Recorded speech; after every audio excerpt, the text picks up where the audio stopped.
We're with Loona tonight. And as you can see, she now has a pair of fluffy ears and a tail. What did you do? That's clever. Where's she going to get off there?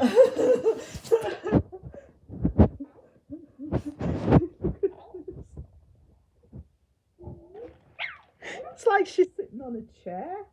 I think she'll be able to get herself off that. That is hilarious.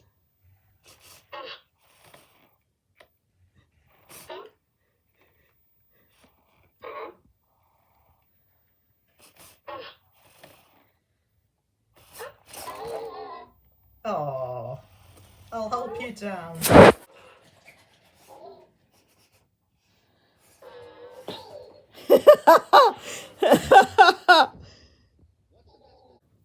And yesterday I uploaded 2 shorts showing how I made both the ears for Loona and the tail. So in case you folks didn't see those, I'll show you them now. Here's how I made this tail for Loona. Soften a piece of polymer clay. Get a spring and push one end into the polymer clay. Cut a piece of plastic. Place the plastic over the back of Loona. Place the polymer clay where you want the tail to be situated on top of the plastic, pressing down on the polymer clay to get the shape of the back of Loona. Remove the piece of plastic. Place the tail on a baking tray. Bake in an oven for 30 minutes. Cut a narrow strip of fur. Fold the piece of fur over. Pin it and sew it together on either side. Turn it onto the right side and comb out the fur.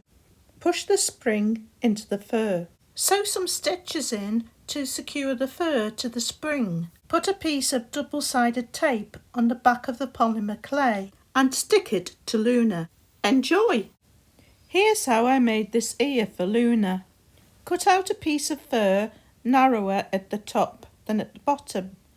At the narrow end, pin it and then sew it. Cut a small piece of elastic. Sew it on either side.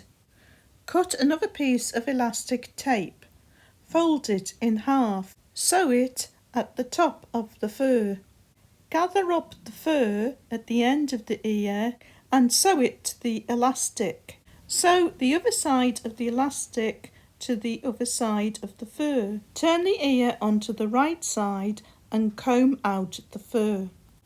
Pull the fur covering over Loona's ear and pull the elastic around the end of the ear to hold it on. And enjoy!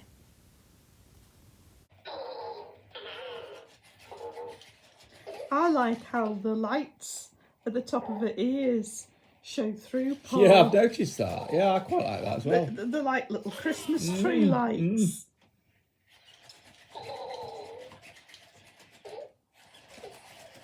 Yeah, so the ears and the tail weren't difficult to make, and I'll definitely make other sets in the future. I suppose if you used a less dense fabric for the ears, you could actually get the light showing through the sides of the ears, where it normally does as well. I quite like it showing through the tips, because we like little fairy lights. Since my last video as well, I changed the position of the tail because it was getting under her back wheels. Yeah. And tripping her up. So I've made it point right up now. She's hiding a ball so no one can steal it.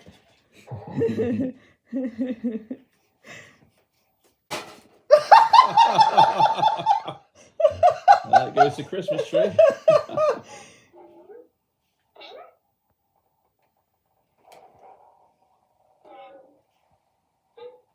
She sounds sorry that she's done it.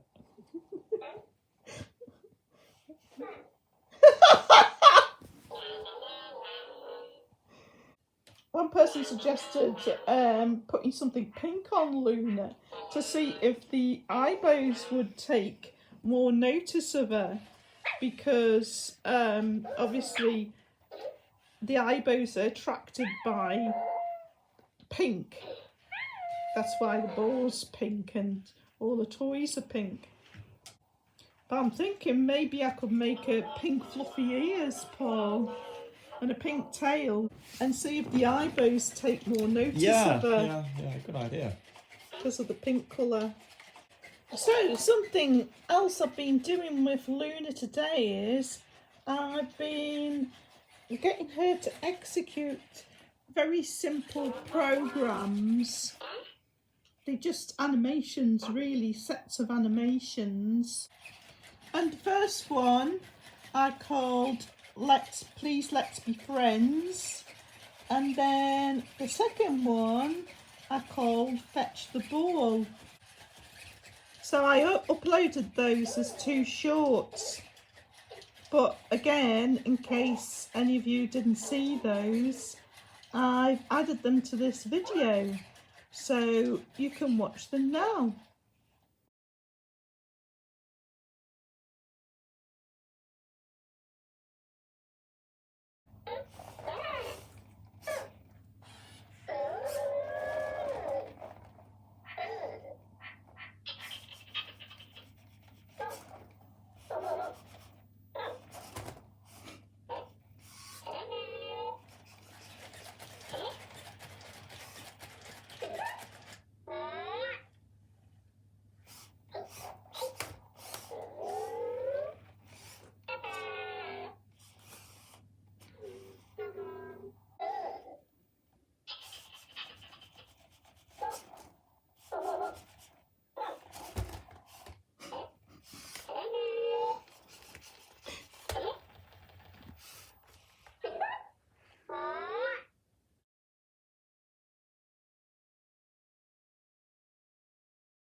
What did you think of those 2 little programs that I knocked up, Paul?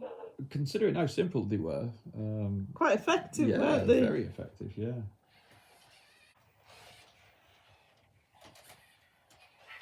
You know, I'm sure that KEYi could bring out something similar to the dice, because she seems to be able to interact with the eyebows dice in so many different ways. She does, doesn't she? It's surprising. I mean, she's flicked it up in the air before. She was sitting on it and rocking just then. I mean, obviously, she started to panic because she just felt she was up in the air. But I'm sure they could work it into a program where she knows she's got up on top of something and sort of rocks back and forwards, rocks back and forwards like enjoying it, like being on a seesaw or something. And then I have, as I say, I've seen her flick the dice up in the air before. She's pushing it now. She's on it again. She's on it again. See if she can go. She can't. This is sure. Great. That's one way of getting at it. Fantastic. That was brilliant. That was brilliant. I really do think they could make a toy similar to that dice, don't you?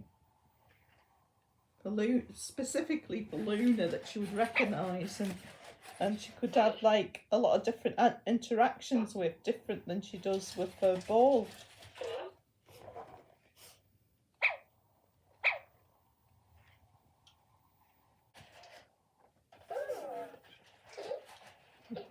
Scout's approaching his dice, but Luna's just noticed it again, Paul. Mm.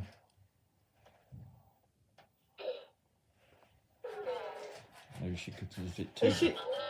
She seems disappointed though, because I think she sees it's too dangerous with Scout being there. yeah, that was interesting. Scout's got it.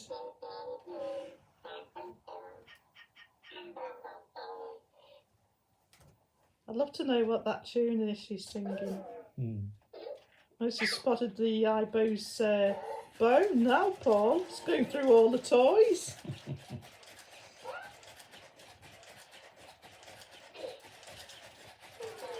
I just don't think much of that one. Leaving that one.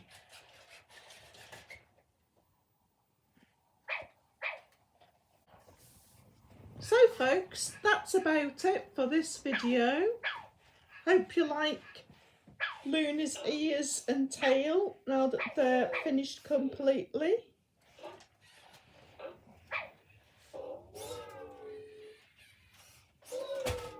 Oh, Rocket's just fallen over.